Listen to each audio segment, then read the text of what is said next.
I never thought I'd be the type of daughter who'd ignore her mother's calls.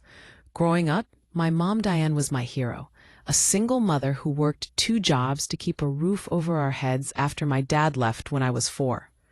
She taught me resilience, self-reliance, and the value of hard work. At least, that's what I thought she taught me.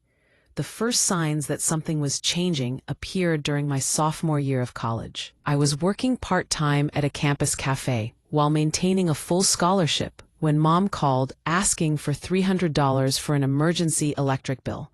I sent it without question, eating ramen for 2 weeks to make up the difference in my tight budget. A month later, she needed $500 for car repairs, then $200 for new work clothes. The amounts grew, and the emergencies became more frequent. When I'd ask about her finances, she'd change the subject or remind me of all she'd sacrificed for me growing up. After graduation, I landed an entry-level position at a marketing firm in Chicago. A modest salary, but with potential for growth. I was excited to finally have some financial stability, to start building savings and paying down my student loans. Mom had other ideas. "Now that you've got that fancy job, you can help your mother out," she said during one of our weekly calls. "I'm thinking of remodeling the kitchen. Nothing crazy, just new countertops and appliances. About $15,000 should cover it." I nearly choked. "Mom, I can't afford that. I just started this job and I'm barely making enough to cover my own expenses. After everything I've done for you, I worked my fingers to the bone so you could go to college. And this is how you repay me?" The guilt trips intensified. When I couldn't, or sometimes wouldn't, send money, she'd call me selfish, ungrateful, and increasingly useless. Each call left me feeling hollow and conflicted. Was I really a terrible daughter for wanting financial independence? My older colleagues noticed something was wrong. One day, after I'd been particularly distracted following a brutal phone argument with Mom, my manager Sarah invited me to lunch. "Family issues?" she asked gently after we ordered. Something about her kind tone broke through my defenses, and I found myself telling her everything. Sarah listened without judgment, then shared her own experience with a financially abusive parent. "What you're describing isn't normal parent-child support," she explained. "It sounds like your mom sees you as her retirement plan rather than as her adult daughter with your own life to build." Sarah recommended a therapist who specialized in family dynamics, and over the next 6 months, I gained clarity. My mother's behavior had morphed from parenthood into exploitation. The therapist helped me establish boundaries, starting with a strict limit on financial assistance. I would help with true emergencies only, verified with documentation, and within my means. Mom didn't take it well. "So this is who you've become," she said, her voice dripping with disappointment. "Some big city girl who thinks she's too good for her own mother. When your fancy friends abandon you, don't come crawling back to me." The next 2 years were a cycle of guilt, angry calls, and extended periods of silence. I'd stand firm, she'd escalate her emotional manipulation, then eventually contact me again when she needed something. Meanwhile, I was thriving professionally, had met a wonderful man named James, and was finally building the life I wanted. When James proposed, I called Mom immediately, hoping the good news might bridge the growing distance between us. "That's nice, honey," she said flatly. "I hope his family has money, since my own daughter is too selfish to help her mother." I didn't invite her to the engagement party. Through mutual family friends, I learned that Mom had been gambling. First casinos, then increasingly risky stock trading apps. She'd refinanced her house twice and maxed out multiple credit cards. When my cousin Kate sent me photos of Mom's new luxury SUV and kitchen renovation, the pieces finally clicked. The emergencies had funded an increasingly lavish lifestyle built on debt. "She tells everyone you abandoned her," Kate told me during one difficult call. "That you're living in luxury while she struggles. No one who actually knows you believes it, but she's convinced herself." I tried one last time to help, offering to pay for financial counseling, or to connect her with debt management resources. She refused, calling me condescending and saying I was showing off my success. "You're useless to me," she spat during our last conversation. A real daughter would support her mother no matter what. I stopped reaching out after that. A year of silence passed. James and I bought our first home, a modest 3-bedroom in a family-friendly neighborhood. I was promoted to senior marketing manager. We were discussing starting a family when the call came.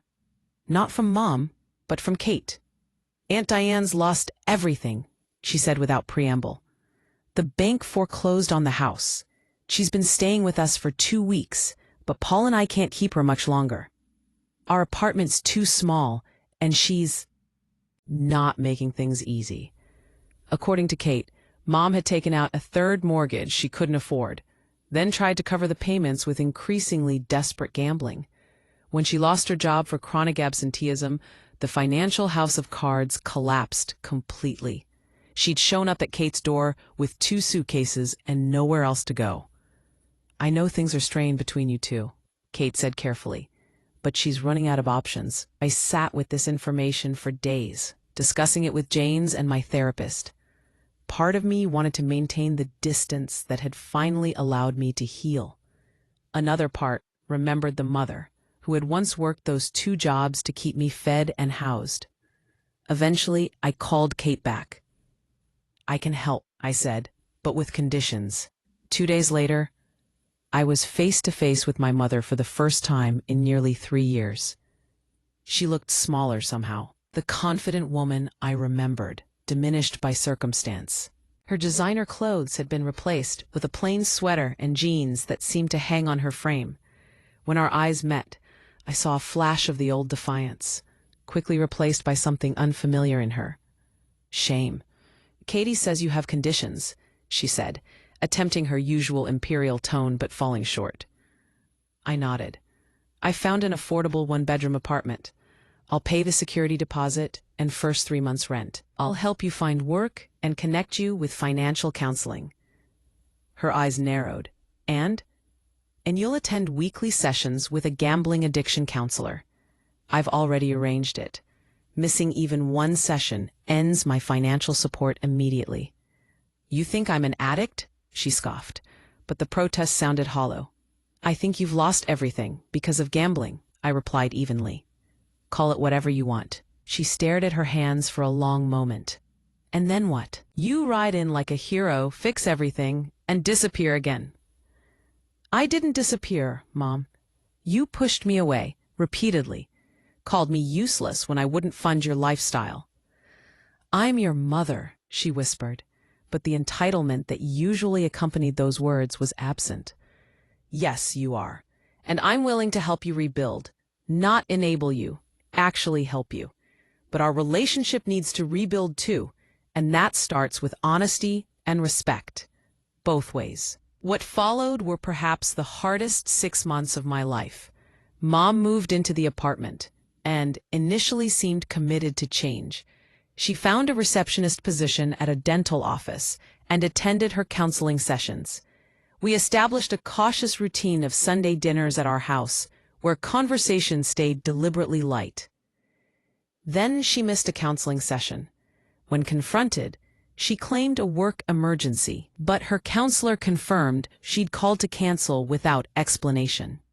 The next week, she asked for money for work clothes, but couldn't produce receipts. Small lies accumulated until I discovered she'd been visiting a casino during her lunch breaks. "I'm only playing the penny slots," she insisted when I confronted her. "It's not a problem." "1 violation, Mom. That was our agreement." "So you're throwing me out? Your own mother?" "No. The apartment is paid through the end of the month. But I won't be covering rent after that unless you're fully committed to the program." She stormed out, calling me cruel and heartless. 3 days of silence followed before she returned, not with apologies, but with a request to move in with us temporarily. "Absolutely not," James said before I could even respond, his patience finally exhausted. "This isn't your business," Mom snapped at him. This is between me and my daughter. It is absolutely his business, I corrected her. This is his home too, and we're a partnership. And the answer is no. Her face crumpled then, not in manipulation, but in genuine despair. I don't know how to fix this, she admitted, and for the first time in years, I heard the mother I remembered, vulnerable, honest, human. By doing the work, Mom, day by day, there aren't shortcuts. 2 weeks later, she asked for my help finding a cheaper apartment. She'd accepted that I wouldn't continue paying for her current place and had built a budget based on her actual income. It was a small step, but significant. Over the next year, our relationship found a new rhythm. I maintained firm boundaries around money, which she tested less frequently as time passed. She found a gambling addiction support group independently and attended without my prompting. Small victories accumulated: 6 months gambling-free, a promotion at work, her first self-funded vacation in years, a camping trip, not a casino junket.